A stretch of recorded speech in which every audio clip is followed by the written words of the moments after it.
I was born in Lebanon, in Byblos, which is a little fishing town.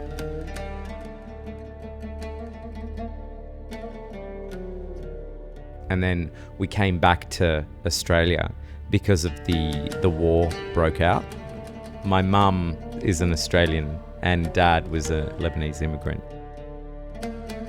When I turned 7, we went back to Lebanon. So it was 1983. And at that time, the war was then starting up again. And where we were situated in Lebanon, it was all cut off from every side at that time. So there was no food coming in, nothing going out. So whatever you had in the area was what you ate. And this had a massive impact on the way I view food today. So for about 6 years, we were cut off. If you wanted to get milk, my dad's cousin, she had a cow, and so we'd walk up to get the milk, carry it back, we'd make yogurt out of it, they'd make cheese out of it. Honey was all local, bread was all local, everything is local. This is the sort of influence that's had on my life.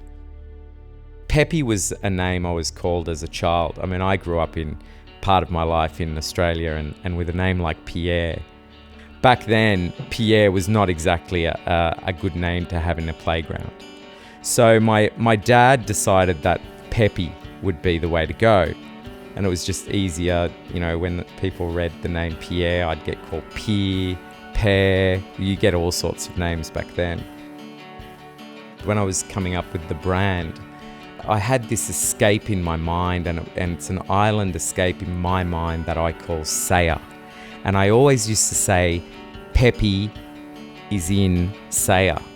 And then I don't know why and how, I just dropped the is in, and it was Pepe Saya.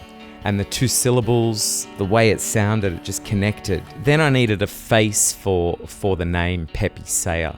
And I needed something people could relate to, but on another level. Like they could actually look at this face and go, I trust this guy. He's the master of food. And it was all about how everyone, they are their own master when it comes to their tastes. They are their own connoisseur of food.